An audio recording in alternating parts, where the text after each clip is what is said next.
हरे कृष्णा, राधे राधे दोस्तों। ओम गणेशाय नमः। आप सभी माताएं एवं बहनों पर विघ्नहर्ता भगवान गणेश की कृपा सदा सर्वदा बना रहे। आज आप हमारे चैनल पे श्रवण करेंगे वैशाख मास संकष्टी चतुर्थी के दिन सुने जाने वाली गर्भ कथा। जिन माताओं एवं बहनों की गोद नहीं भरे हैं, कहा जाता है कि व्रत कथा के दिन गर्भ कथा श्रवण करने से, विघ्नहर्ता गणेश भगवान की कथा श्रवण करने से उन माताओं बहनें की मनोकामना जल्दी पूर्ण हो जाती हैं और जल्दी गोद भर जाती है। विघ्नहर्ता भगवान गणेश उन सब माताओं बहनों की गोद हमेशा के लिए भर देते हैं। और जिन माताओं बहनों की गोद भर गई है, गर्भ में शिशु पल रहे हैं, उन्हें श्रवण कराने से गर्भ में पल रहे शिशु पे भगवान के जैसे ही गुण आते हैं और वे बुद्धिमान और शक्तिशाली पैदा होते हैं। तो आइए बड़े ही प्रसन्नचित मन से इस कथा की रसपान करते हैं। तो माताओं बहनें, अगर वीडियो अच्छी लगेगी तो वीडियो को लाइक कीजिएगा और चैनल पे नए हैं तो चैनल को सब्सक्राइब करके बेल आइकन को ऑन कर लीजिएगा, ताकि ऐसे ही वीडियो के नोटिफिकेशन, गर्भ कथा वीडियो के नोटिफिकेशन आप सभी के पास सबसे पहले पहुँचे। और हो सके तो ज़्यादा से ज़्यादा शेयर कीजिएगा। तो आइए बड़ी ही प्रसन्नचित मन से इस कथा की रसपान करते हैं। प्राचीन काल की बात है। सतयुग में एक नगर था कौशाम्बी, जो ब्रह्म तेज, तप, ज्ञान और धर्म का केंद्र था। वहाँ के राजा चंद्रकेतु थे। न्यायप्रिय थे, न्यायप्रिय, धर्मात्मा और परम शिव शक्त थे।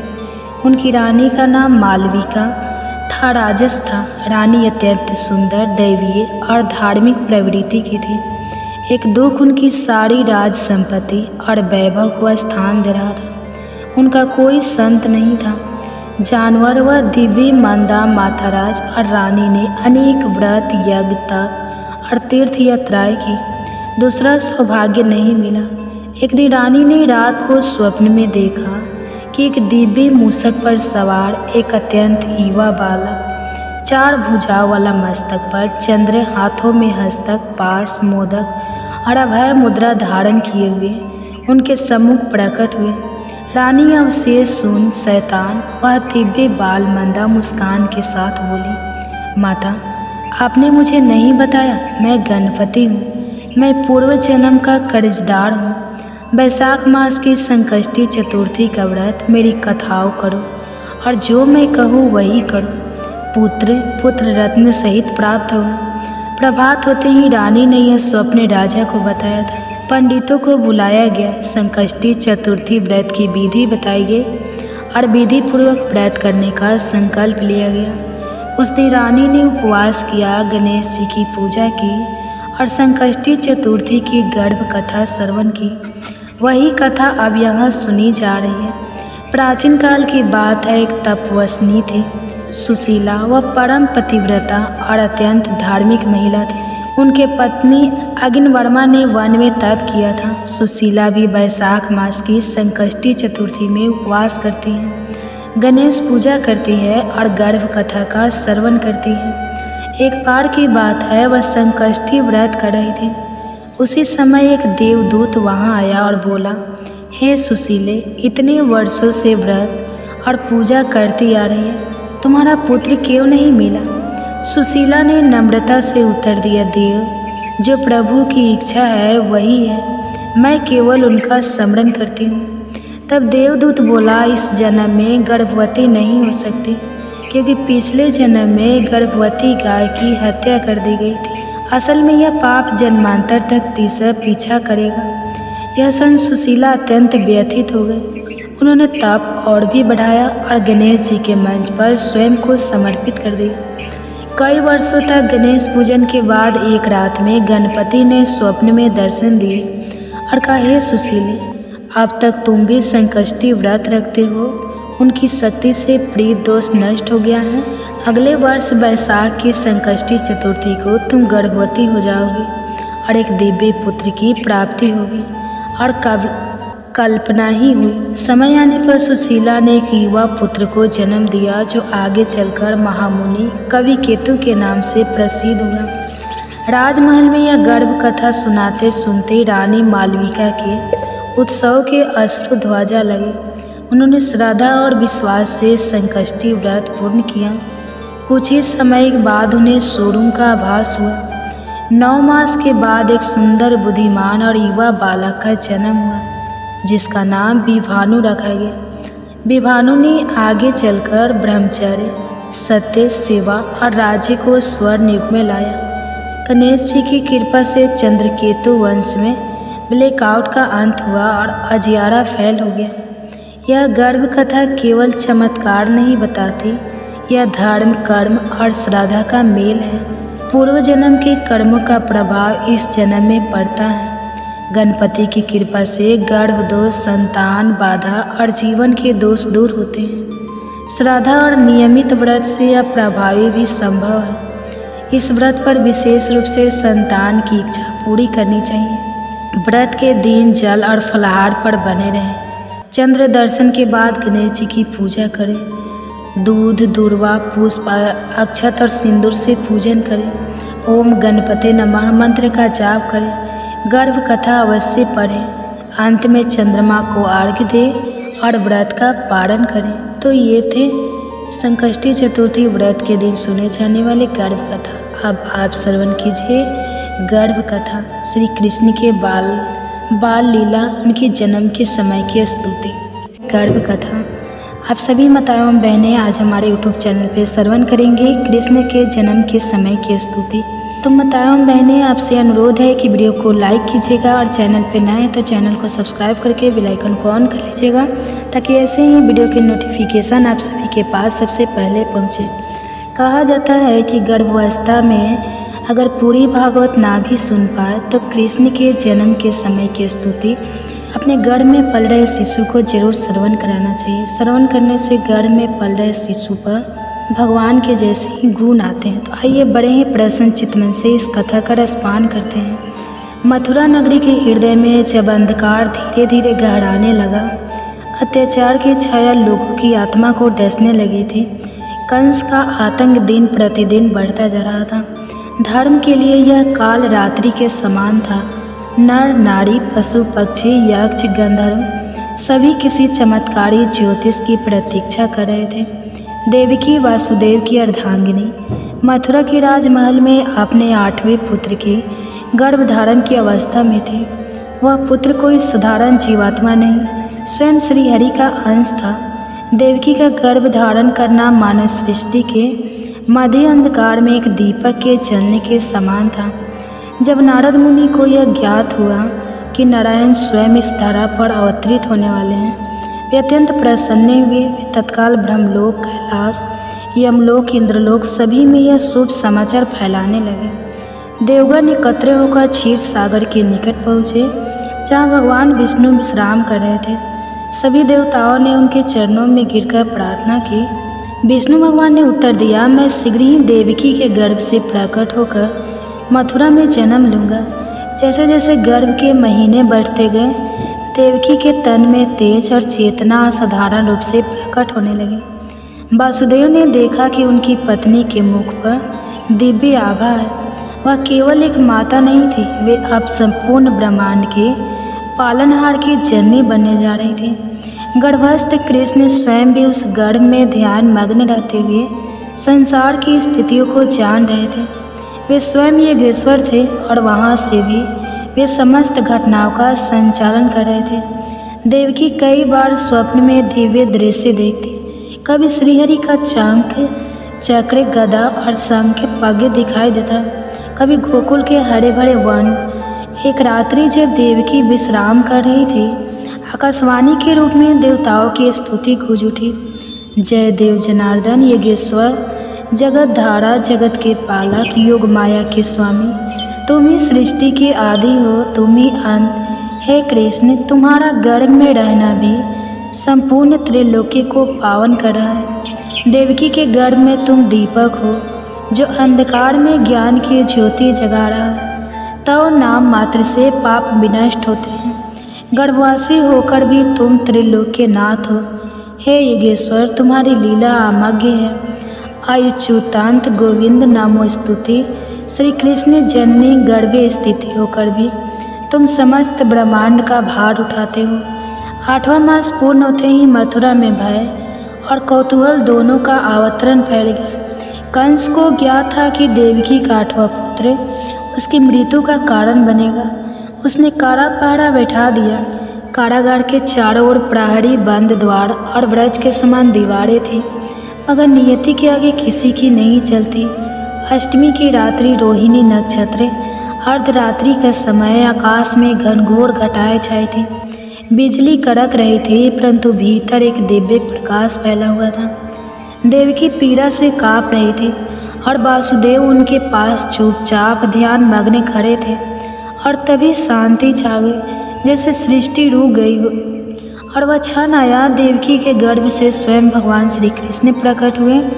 उनका स्वरूप दिव्य था, नवनीत के समान गीरा रंग, गोरा रंग, कमल नयन, सिर पर घुंघराले बालों में मोर मुकुट, गले में बैजंती माला, हाथों में शंख चक्र गदा और पग। वासुदेव और देवकी आवक रह गए। उनकी आंखों से आंसू बहने लगे।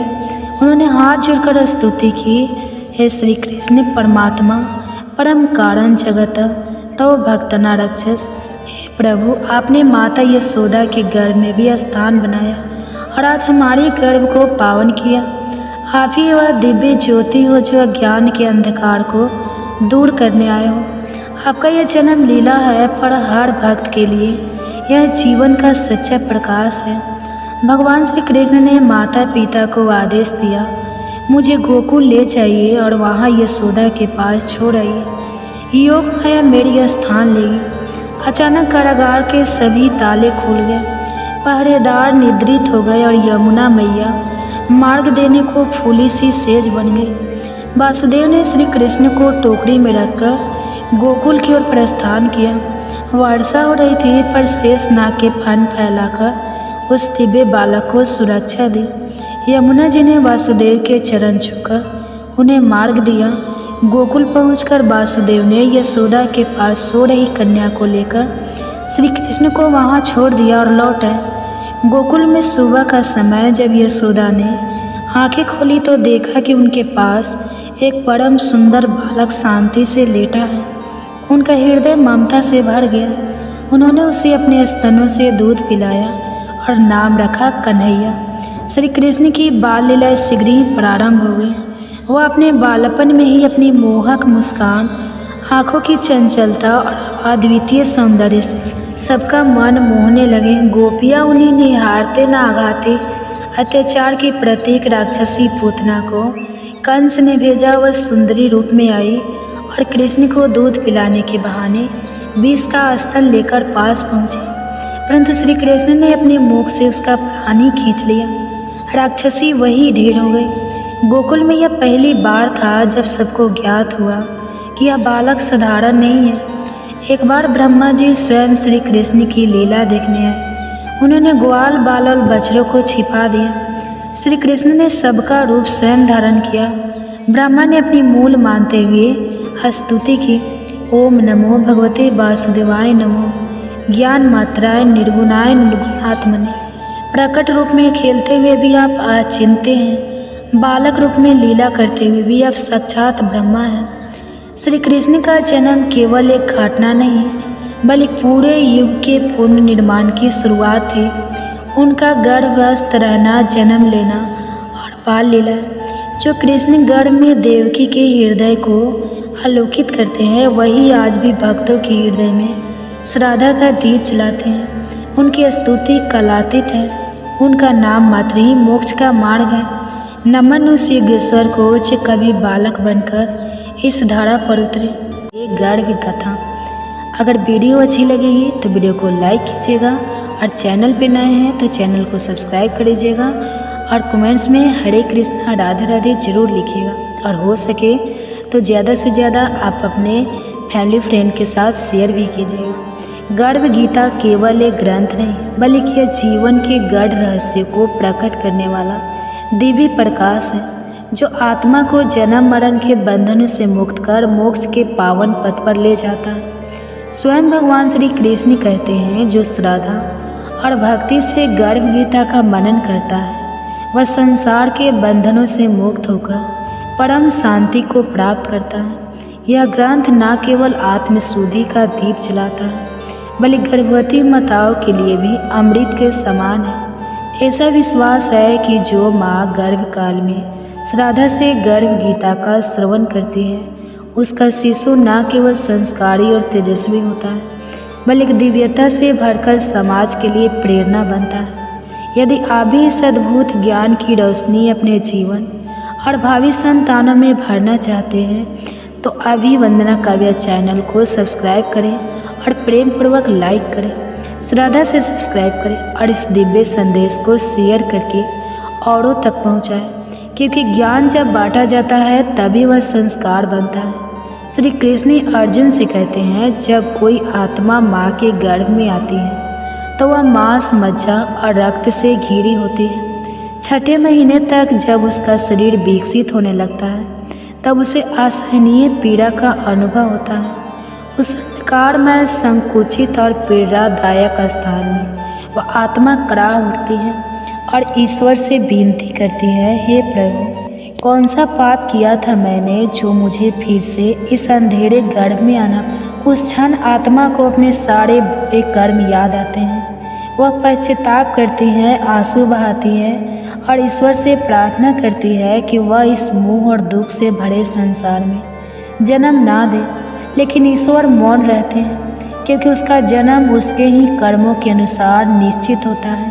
श्री कृष्ण कहते हैं, गर्भ की पीड़ा मृत्यु लोक से भी अधिक होती है। यह वह आग है जिसमें आत्मा अपने ही कर्मों की तपन से झुलसती है। वह आत्मा संकल्प करती है कि जन्म के बाद वह सच्चा जीवन जिएगी, ईश्वर का स्मरण करेगी, पुण्य कर्म करेगी। लेकिन जैसे जैसे जन्म समीप आता है, वह सब कुछ भूलने लगती है और जन्म लेते ही सब भुला दिया जाता है। फिर से वही मोह, वही माया, वही भटकाव और पुनः जीवन कर्मों के उसी चक्रव्यूह में उलझ जाता है। गर्भगीता में उस दिव्य सत्य का स्मरण कराती है जिसे आत्मा ने गर्भ में अनुभव किया था, एक बार फिर उस प्रकाश की ओर लौटने के लिए जहाँ से हम आए थे और जहाँ हमें लौटना है। गर्भगीता केवल एक शास्त्र नहीं, बल्कि मानव जीवन का दर्पण है। यह हमें यह समझने में सहायता करता है कि हमारे कर्म ही हमारे भविष्य की नींव है। यह ग्रंथ न केवल हमें आत्मज्ञान की ओर ले जाता है, बल्कि हमारे जीवन को सच्चे अर्थों में सार्थक और प्रकाशमय बनाता है। गर्भ संस्कार की भक्ति और प्रभाव हमारे प्राचीन ग्रंथों में बार बार दर्शाए गए हैं। महाभारत में वीर अभिमन्यु इसका अनुपम उदाहरण है। जब अर्जुन सुभद्रा को युद्ध की एक जटिल रचना चक्रव्यूह को भेदने की विधि समझा रहे थे, तब गर्भ स्थित अभिमन्यु ने वह सवाल ध्यान पूर्वक सुना और वही ज्ञान, वह दिव्य श्रवण भविष्य में क्षेत्र के रणभूमि में उसकी शक्ति बनकर प्रकट हुई। इसी प्रकार मार्कंडेय पुराण में सती मदालसा का वर्णन आता है। एक ऐसी दिव्य माता जो अपने गर्भस्थ शिशु को ज्ञान, विवेक और वैराग्य के संस्कारों से पोषित करती थी। वे अपनी संतान के गुण, स्वभाव और चरित्र को उसी समय गढ़ देती थी जब वह केवल गर्भ में था। उनकी गोद में जन्म लेने वाला हर शिशु मुनियों जैसा शांत, ज्ञानी और सत्य पाठ का अनुयायी होता। गर्भगीता और ऐसे दिव्य उदाहरण हमें यह सिखाते हैं कि गर्भ केवल जीवन की शुरुआत नहीं, बल्कि आत्मा के संस्कारों का बीजारोपण है।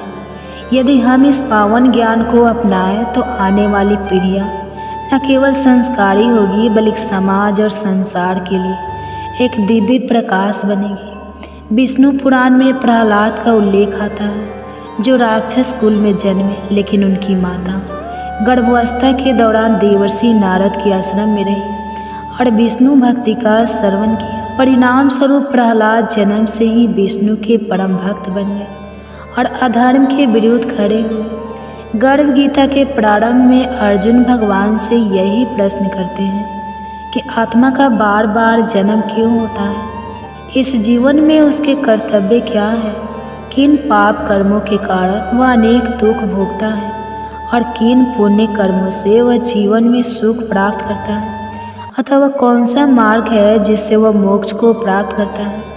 अर्थात वह आत्मा कब भगवान में लीन होकर जन्म मरण के बंधनों से मुक्त होती है। लेकिन जिन्हें मुक्ति नहीं मिलती, उन्हें विभिन्न योनियों में जन्म लेकर अपने पूर्व जन्मों के अच्छे बुरे कर्मों का फल भोगना पड़ता है।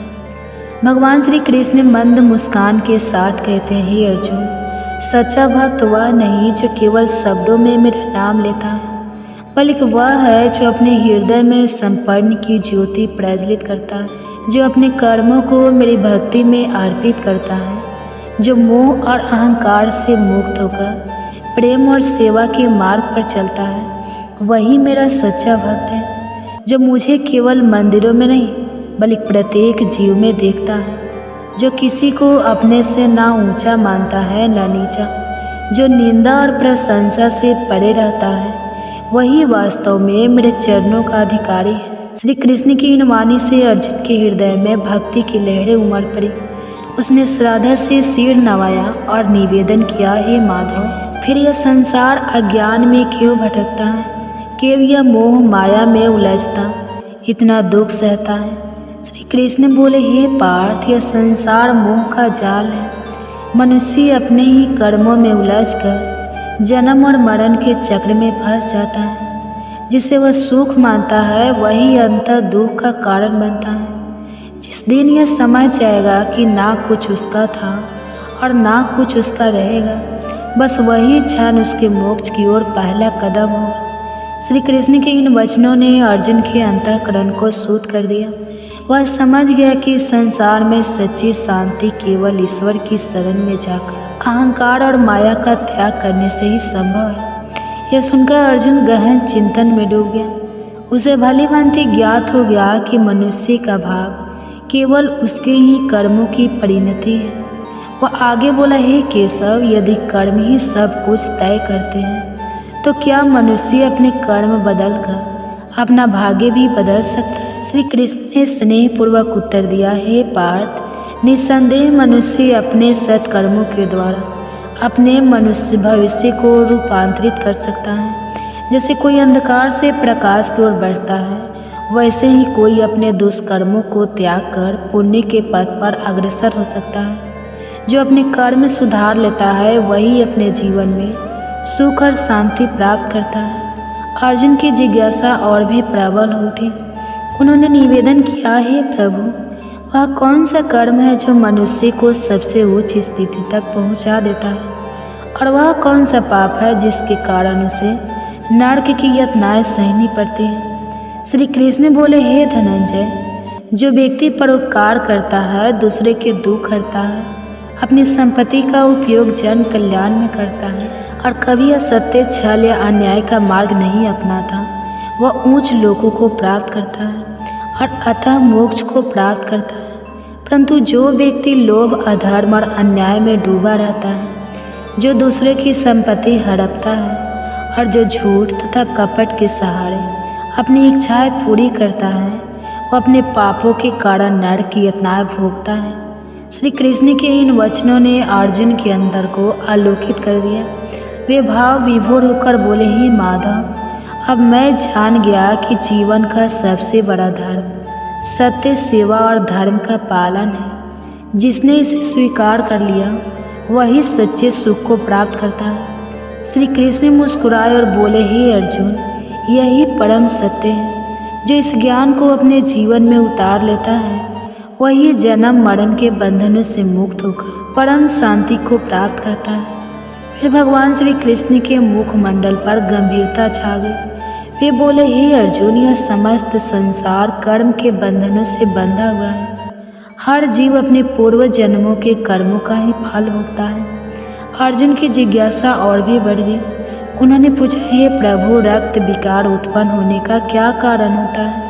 भगवान श्री कृष्ण ने उत्तर दिया, हे पार्थ, जो पुरुष प्राय स्त्रियों के साथ कपट करता है, जो अपने सुख और संपत्ति के लिए दूसरों का अपमान करता है, और अगले जन्म में रक्त विकार जैसी पीड़ाओं से ग्रस्त होता है।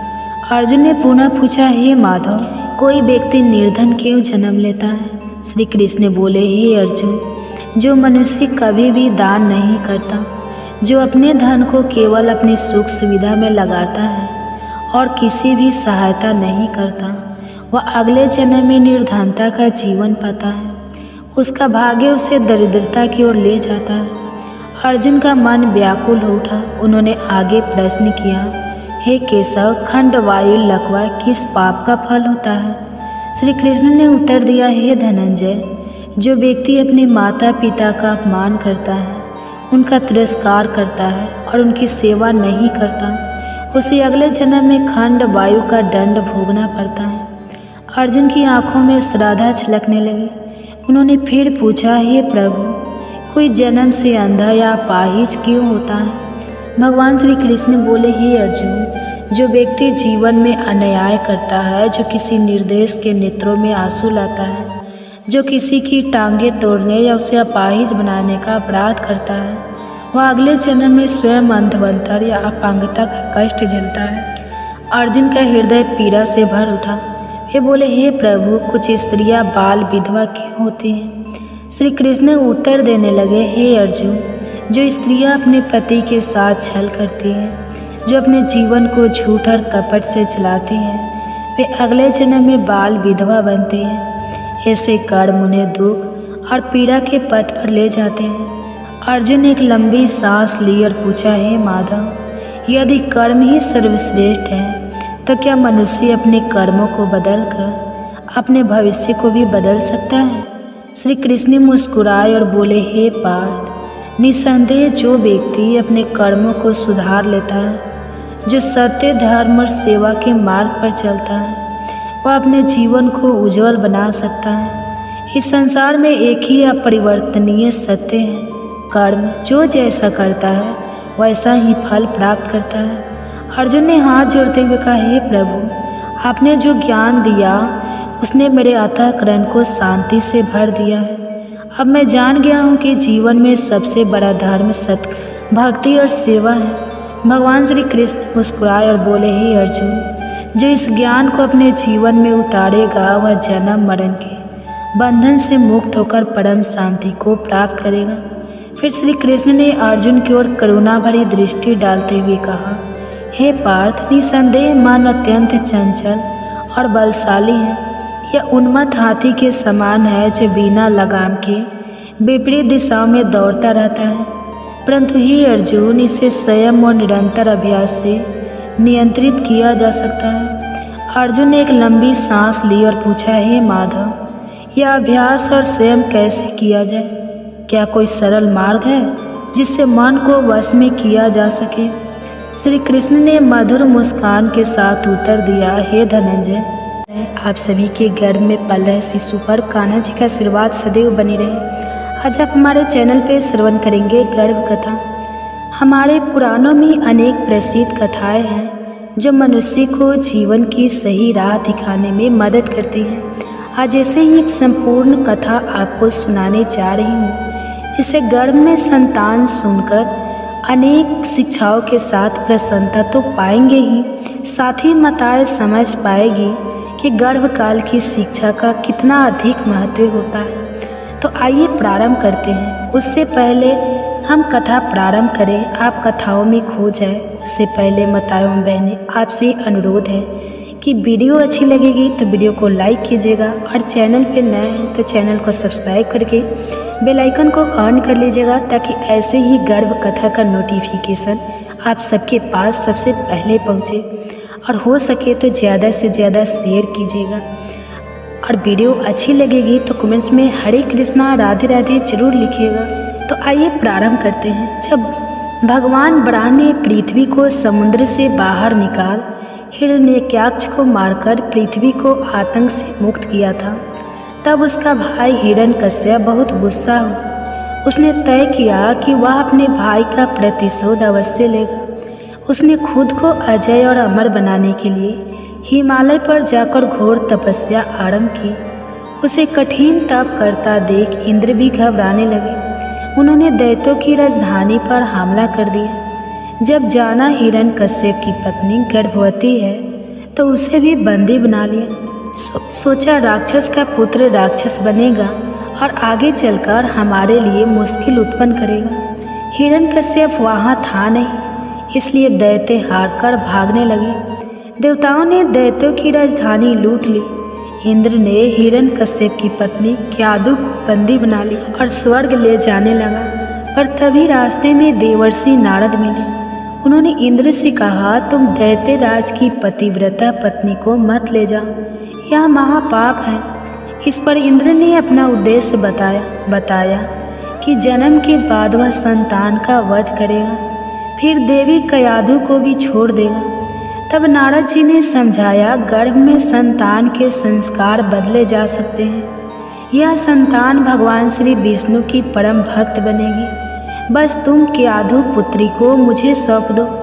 इंद्र ने देवर्षि की बात मान ली और अब कयाधु देवराज के बंधन से मुक्त हो गई। वे देवर्षि के आश्रम में रहने लगे जब तक उसके पति तपस्या से वापस नहीं लौट आते। उसके लिए और कोई सुरक्षित जगह थी भी नहीं। देवर्षि उसे अपनी पुत्री की तरह मानते। गर्भस्थ संतान को भागवत भक्ति का उपदेश देते।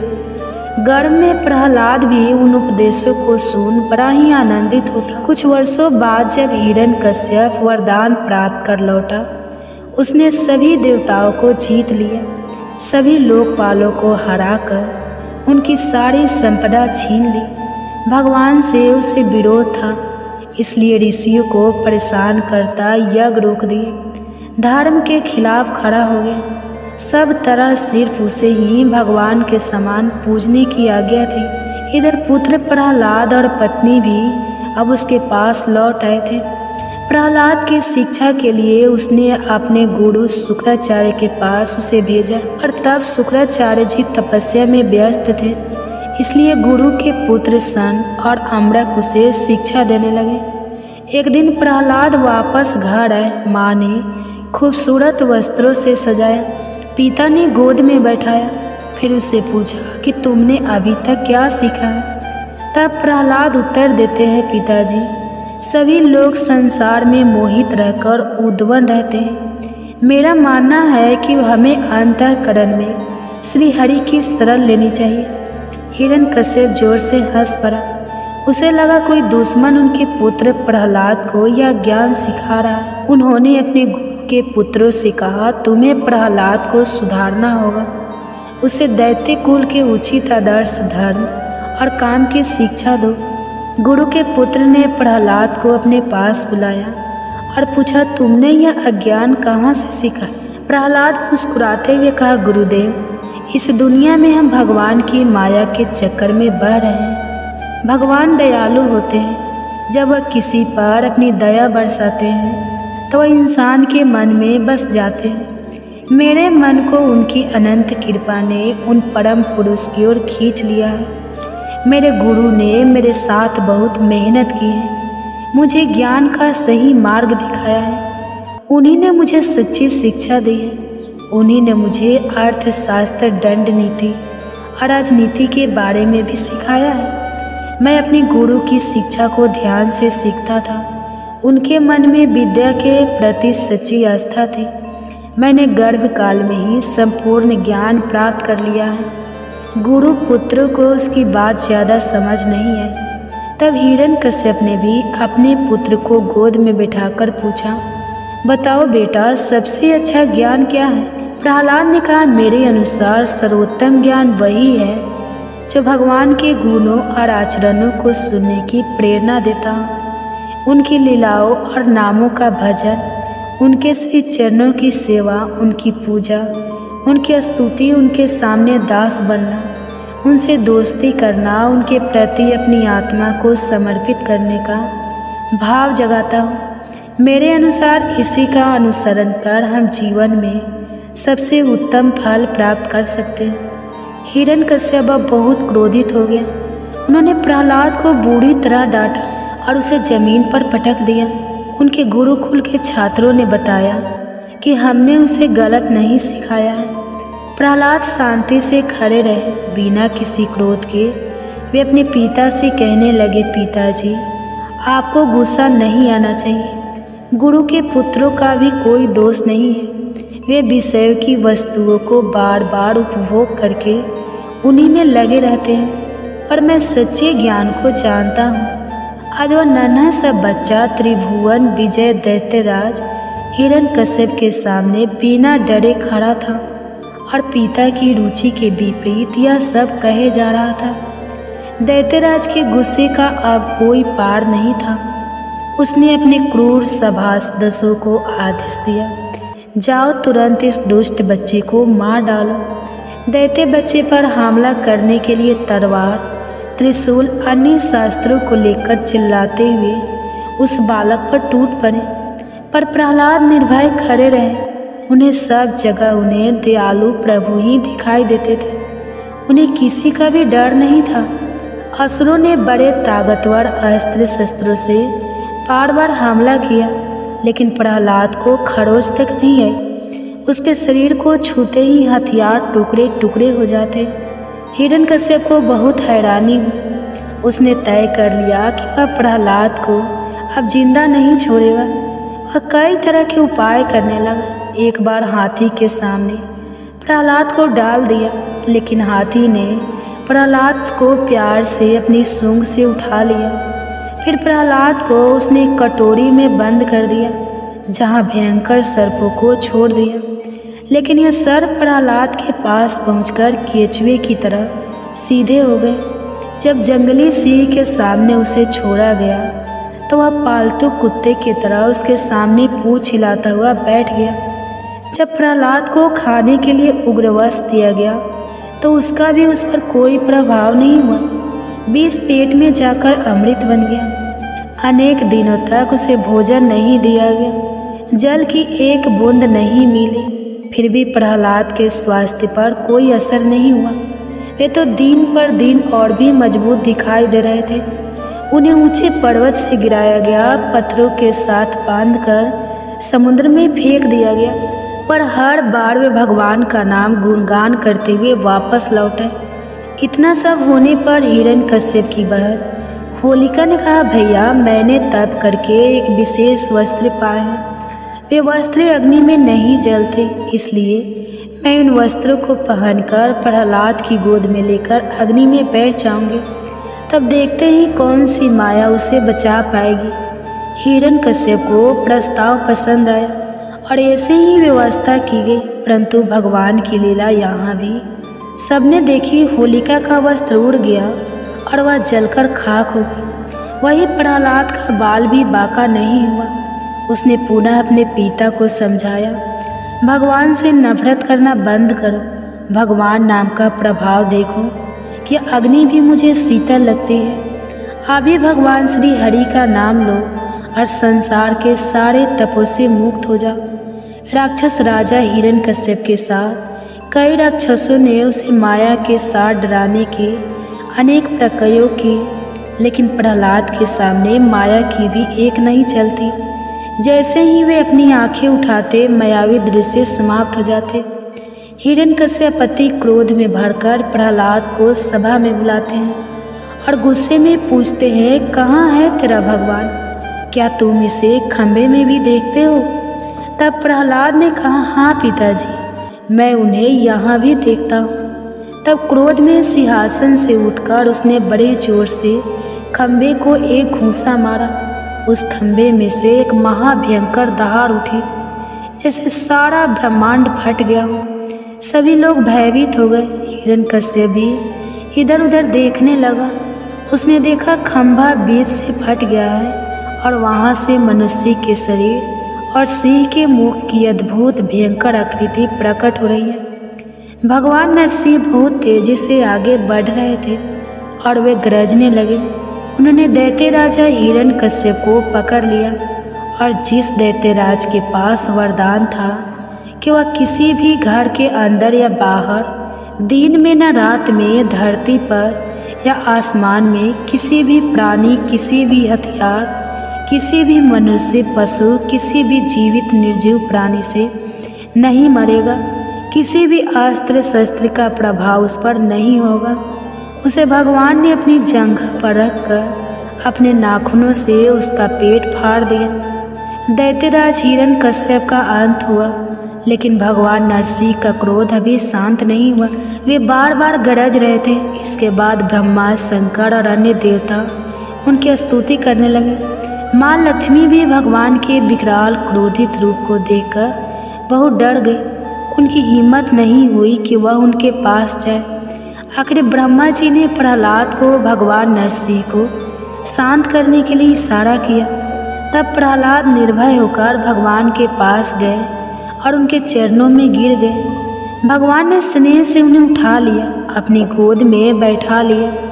वे बार बार प्रहलाद को चाटते हुए कहने लगे, बेटा प्रहलाद, मुझे माफ़ कर दो, मुझे आने में बहुत देर हो गई, तुम्हें बहुत कष्ट सहना पड़ा, मुझे क्षमा कर दो।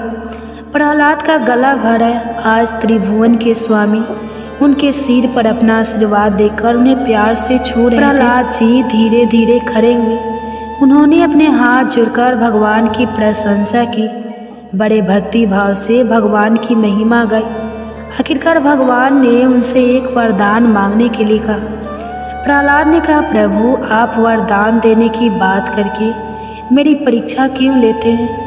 वह जो अपने स्वामी की सेवा का पुरस्कार चाहता है वह तो व्यापार है, मैं तो सिर्फ सेवक हूँ आपका। मुझे किसी भी प्रकार की कोई भी पुरस्कार की इच्छा तक नहीं। मेरे नाथ, आपसे मेरी यही विनती है कि आप मुझे शुद्ध आशीर्वाद दें। मेरे दिल में कभी कोई इच्छा उठे ही ना, ऐसी आप कृपा करें। तभी भगवान के अनेक बार आग्रह पर प्रहलाद ने कहा, प्रभु मेरे पिता आपकी भक्ति नहीं करते थे, वे आपकी निंदा करते थे, उन्हें आप इस पाप से मुक्त कर दीजिए।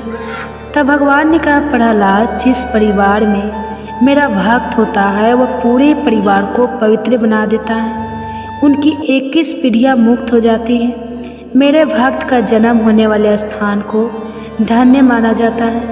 वह स्थान पृथ्वी पर तीर्थ की तरह पूजा जाता है। इस प्रकार प्रहलाद भगवान के आशीर्वाद से कृतार्थ हुए। वास्तव में भगवान के अनन्य भक्तों में प्रहलाद का नाम सर्वोपरि माना जाता है। बाल्यकाल भक्ति में भी ध्रुव से ऊपर माना जाता है, क्योंकि ध्रुव की इच्छा थी कि वे भगवान की गोद में, पर प्रहलाद की कभी कोई इच्छा नहीं थी। मेरे बच्चे, आशा है यह कथा तुम में भी भगवान के प्रति सच्ची आस्था और भक्ति के गुण को बढ़ाएगी। तुम अपने जीवन को एक उद्देश्यपूर्ण और सार्थक रूप से जी पाओगे। यही तुम्हारी माँ की मंगल कामना है। चलो अब तुम आराम करो। आज के लिए इतना ही। ओम शांति शांति शांति। नमो नमः।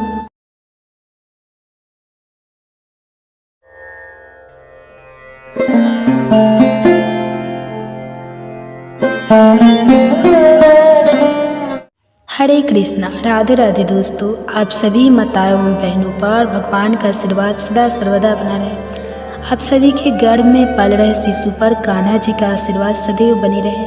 आज आप हमारे चैनल पे श्रवण करेंगे गर्भ कथा। कहते हैं गर्भावस्था में माँ को भगवत चिंतन और भगवती कथाएं जरूर सुननी चाहिए। आज इसी कड़ी में ध्रुव की कथा अपनी संतान को सुनाते हैं। अगर वीडियो अच्छी लगेगी तो वीडियो को लाइक कीजिएगा और चैनल पे नए हैं तो चैनल को सब्सक्राइब करके बेल आइकन को ऑन कर लीजिएगा, ताकि ऐसे ही वीडियो की नोटिफिकेशन आप सबके पास सबसे पहले पहुंचे। और हाँ, हो सके तो ज़्यादा से ज़्यादा शेयर कीजिएगा, ताकि हमारे जितने भी माताएं बहनें हैं गर्भावस्था में हैं, ताकि ये कहानी भी सुन सके।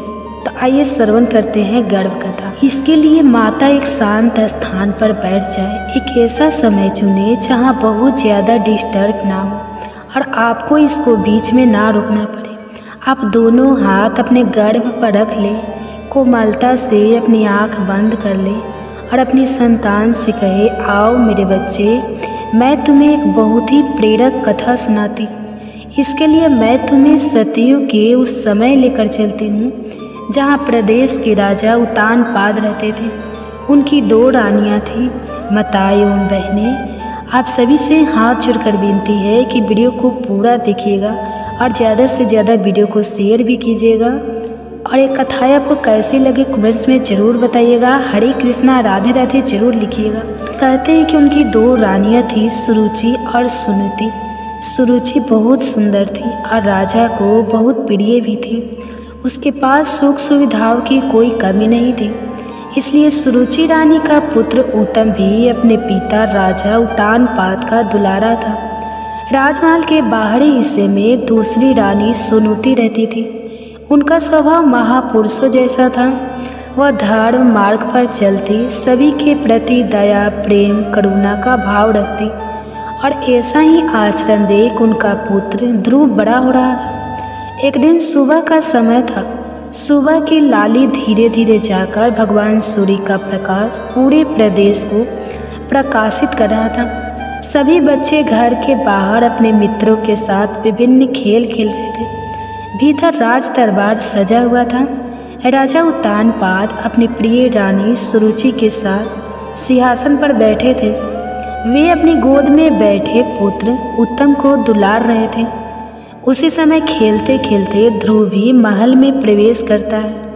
पिता को देख उसका मन भी ललचाया। वह अपने पिता की गोद में बैठने के लिए, उनका प्यार पाने के लिए ललायित हो गया। वह भी अपने पिता के पास पहुंचा। उसने अपना हाथ राजा के पैरों पर रखा ही था। वह बैठने का प्रयास कर ही रहा था। राजा भी अपने दूसरे पुत्र को दुलार दे उससे पूर्व ही सुरुचि रानी ने उसका हाथ जोर से झटक दिया। रानी बड़े क्रोध से बोली, तुम अपने पिता की गोद में बैठने लायक नहीं हो। तुम अभागी हो।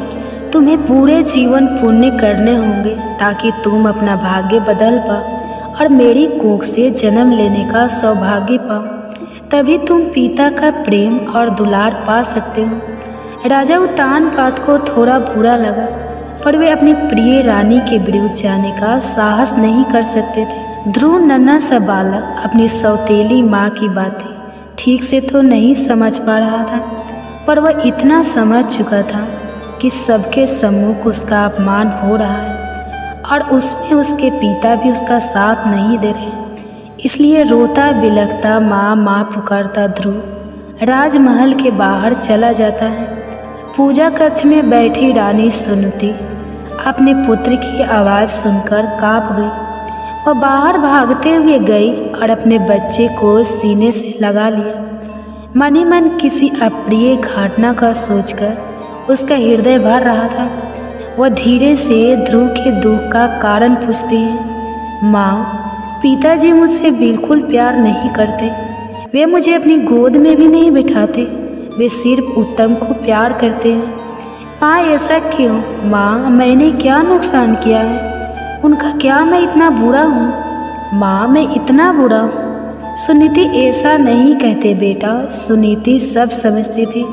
फिर उस नन्हे से बालक को कैसे समझाती, क्या बताती कि क्यों उनके पिता ने उन्हें और ध्रुव को इस प्रकार का जीवन दिया है। सुनीति स्थिति को समझते हुए अपने बेटे को कहती है, मेरे बच्चे, तुम्हारे लिए पिता से श्रेष्ठ गोद और उच्च सिंहासन सुरक्षित रखा गया है। तुम्हें संसार के सबसे बड़े राजा की गोद में बैठना है। इस तरह कहकर अपने मंदिर में विराजित भगवान नारायण की तस्वीर दिखाती है। उनकी गोद, भगवान की गोद ध्रुव की आंखों में चमकती, पर वह अभी सिर्फ 6 साल का नन्हा बालक था। माँ के उत्सुक स्वर में पूछता है, माँ, मैं उन तक कैसे पहुँचूँ? कैसे मैं उनकी गोद में बैठूँगा? माँ को भी आज जाने कहाँ से हिम्मत आ रही थी। वह ध्रुव की सभी बातों का स्पष्ट उत्तर दे रही थी। कहती है वह मार्ग श्रेष्ठ है, इसलिए उसे पाना भी थोड़ा मुश्किल है। पर ध्रुव को अब किसी बात का भय नहीं था। उसे तो बस उनकी गोद का इंतजार था। वो अपनी माँ से पूछता है, माँ, अब आप जल्दी बताओ, वह मैं कैसे पा सकता हूँ? माँ ने ध्रुव को गोद में उठाकर कहती है, बेटा, उसके लिए कठिन तपस्या करनी होगी। एकांत में रहकर सिर्फ उनका नाम जपना होगा। बस फिर क्या था। ध्रुव तुरंत गोद से उतरा, अपनी माँ के चरण स्पर्श करते हैं कहता है, माँ, मैं आज से ही अपनी तपस्या शुरू करूँगा। मैं एकाग्रता से नाम जपकर नारायण की गोद में बैठूँगा। माँ, मैं उनकी गोद में बैठकर सबसे पहले तुझे पुकारूँगा। माँ, तू देखना, तेरा बेटा भी सौभाग्यशाली है। वह ब्रह्मांड के राजा की गोद में बैठेगा। माँ कुछ समझ पाती इससे पहले ध्रुव जंगल की ओर जाने लगा। माँ एकदम बिलख पड़ी, भागते हुए ध्रुव के रास्ते में आकर खड़ी हो गई। जिस नन्हे से बच्चे ने राजमहल के बाहर आज तक कदम भी नहीं रखा था, वह जंगल अकेला कैसे जिएगा?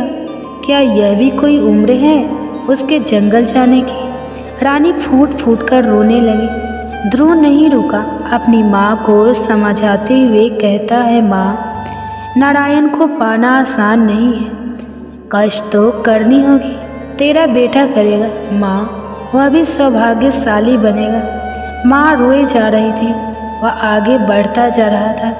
धीरे धीरे सांझ होने लगी, रात अंधेरी छा रही थी। उसका मन भी डर रहा था, मन कर रहा था फिर से अपनी माँ के आंचल में चला जाए, उसकी गर्माहट पे रोते रोते सो जाए। पर तुरंत उसे अपनी सौतेली माँ के कहे शब्द याद आ रहे थे, इसलिए वह दुगुनी रफ्तार से आगे की ओर बढ़ रहा था। वह कुछ समझ पाता उससे पूर्व ही कुछ स्वर सुनाई दिए, नारायण नारायण। देवर्षि ऋषि नारद भगवान की इच्छा के अनुरूप ही नन्हे ध्रुव का मार्गदर्शन करने आए थे। वे बालक के दर्द को समझ रहे थे, साथ ही उसका भविष्य भी जानते थे, इसलिए उसे उचित स्थान और भगवान का मंत्र सिखा दिया। फिर क्या था, रात के अंधेरे में झुन झुन की आवाज़ के साथ ध्रुव के मंत्र के स्वर भी जंगल में गूंजने लगे। धीरे धीरे ध्रुव अपनी तपस्या में लीन होने लगा। इधर राज दरबार में यह बात आग की तरह फैल गई। हर किसी ने दबी आवाज़ से राजा उत्तानपाद और सुरुचि की निंदा की। राजा उत्तानपाद की भी आंखें अब खुल गई थी। उन्हें अपने मासूम से बेटे का चेहरा ही नजर आ रहा था। उसका हुआ चेहरा देखकर वे भी अंदर से काँप रहे थे। उन्हें लग रहा था कि वास्तव में वे कैसा भयंकर पाप कर बैठे हैं। इधर सुनीति का रो रो कर बुरा हाल था।